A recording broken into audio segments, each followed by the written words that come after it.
News, सच जरूरी है। नमस्कार, एमएनएस न्यूज लाइव में आप सभी का स्वागत है। मैं हूं आपके साथ अर्शी अंसारी। आइए देखते हैं देश और दुनिया की तमाम खबरें।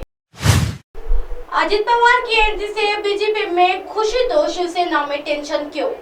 सीएम शिंदे ने कही ये बड़ी बात। जी हाँ, एनसीपी के नेता अजित पवार के महाराष्ट्र की गठबंधन सरकार में शामिल होने के बाद राज्य के मुख्यमंत्री एकनाथ शिंदे ने बुधवार को शिवसेना के जनप्रतिनिधियों की चिंताओं को दूर करने की कोशिश की और कहा कि परेशान होने की कोई बात नहीं है। जी हाँ, शिवसेना के नेता ने ये जानकारी दी। उन्होंने बताया कि शिंदे ने शिवसेना विधायकों, एमएलसी और सांसदों की बैठक की अध्यक्षता की। उन्होंने बताया कि शिंदे को जुलाई को अजित पवार की सरकार में शामिल होने और 8 अन्य एनसीपी नेताओं के साथ उप मुख्यमंत्री पद की शपथ लेने के घटनाक्रम की उन्हें जानकारी दी। जी हाँ, शिवसेना के कई नेता है नाराज। अजित पवार की अगुवाई वाले एनसीपी के गुट 1 साल पुरानी शिंदे बीजेपी की सरकार में शामिल होने को लेकर शिवसेना के जनप्रतिनिधियों के एक वर्ग ने कुछ चिंताएं व्यक्त की है। जी हाँ, शिवसेना सांसद गजानन कीर्तिकर ने दिन में कहा था कि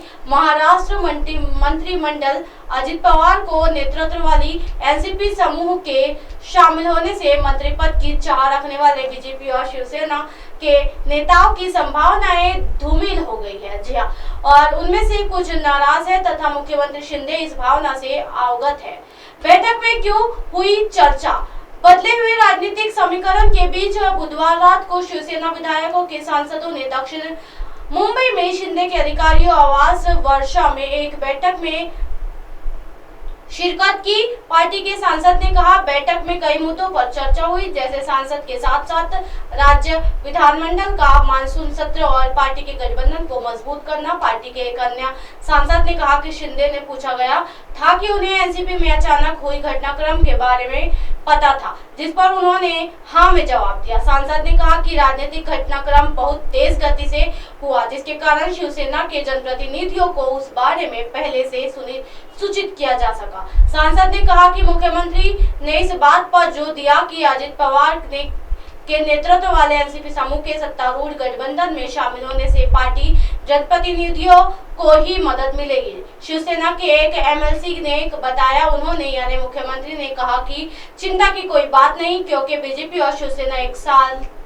से सरकार में है और एनसीपी यानी अजित पवार के नेतृत्व वाला गुट के सरकार में शामिल होने से इसके कामकाज पर कोई असर नहीं पड़ेगा। जी हाँ, शिवसेना प्रवक्ता और विधायक संजय शिरसाट ने मंगलवार को संकेत दिया था कि नवीनत राजकीय घटनाक्रम के बाद पार्टी एक वर्ग में कुछ बेचैनी है। अजित पवार खेमे से 9 मंत्रियों के शामिल होने के बाद शिंदे फडणवीस कैबिनेट में कुल 29 मंत्री हो गए हैं, जबकि 14 पद अब भी खाली है। अजित पवार के एनडीए में शामिल होने पर सिब्बल ने दी प्रतिक्रिया, महाराष्ट्र राजनीतिक से बताया तमाशा। जी हाँ, महाराष्ट्र में राकांपा नेता अजित पवार और 8 अन्य विधायकों का शिंदे सरकार में शामिल होने के बाद राज्यसभा सांसद कपिल सिब्बल ने अपनी प्रतिक्रियाएं दी है। उन्होंने महाराष्ट्र की राजनीति को तमाशा करार दिया है। जी हाँ, उन्होंने ऐसा लगता है कि कानून भी इसकी इजाजत देता है। अजित पवार ने रविवार को राकांपा में जबरदस्त विद्रोह छेड़ दिया है, जिससे पार्टी में विभाजन की स्थिति पैदा हो गई है। उन्होंने उप मुख्यमंत्री के पद के लिए शिंदे भाजपा सरकार में शामिल हो गए हैं। अपने एक ट्वीट में सिब्बल ने लिखा, महाराष्ट्र की राजनीति ये कोई लोकतंत्र नहीं है, बल्कि तमाशा बन गया है। जी और कानून भी इसकी इजाजत दे रहा है। ये केवल सत्ता के बारे में है, ना कि लोगों के बारे में है। अजित पवार ने बुधवार को कहा कि वो मुख्यमंत्री बनने की इच्छा रखते हैं। इसके साथ ही उन्होंने राकांपा प्रमुख शरद पवार पर कटाक्ष किया। उन्होंने अपने चाचा से पूछा कि वह सक्रिय राजनीति से कब संन्यास लेंगे। राकांपा में विभाजन के बाद आधे से भी कई ज्यादा विधायक अजित पवार के समर्थन में आ चुके हैं। शरद पवार और अजित पवार दोनों ने ही बुधवार को मुंबई से अलग अलग जगहों पर शक्ति प्रदर्शन के लिए बैठक बुलाई थी। 53 विधायकों से कम 32 अजित पवार की बैठक में शामिल हुए थे, तो वही महज 18 विधायक शरद पवार की बैठक में शामिल होने पहुंचे थे। गृह मंत्री अमित शाह ने बीजेपी नेताओं के साथ की बड़ी बैठक।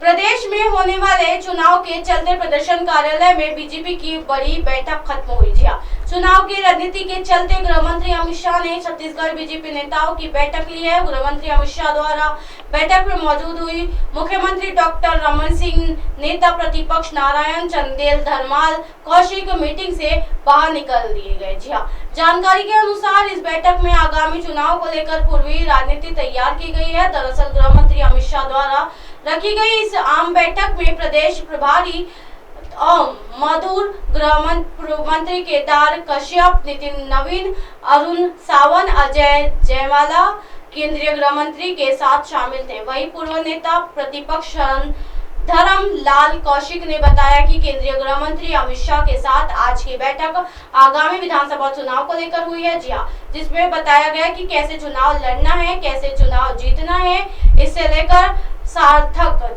चर्चा हुई है। जी हां, संगठन में फेरबदल के सवाल पर धर्मलाल कौशिक ने कहा, अभी किसी को कोई जिम्मेदारी नहीं दी गई है, जब जिम्मेदारी दी जाएंगी तो बता देंगे। वही चुनाव समिति घोषणा का पत्र समिति को लेकर धर्मलाल कौशिक ने कहा, इसको लेकर कोई चर्चा नहीं हुई है। इस तरह की दिन भर की तमाम बड़ी खबरों से फिर कर आएगी आपको रूबरू। तब तक के देखते रहिए एमएनएस न्यूज नेटवर्क। मेरे साथ यानी अंसारी। नमस्कार।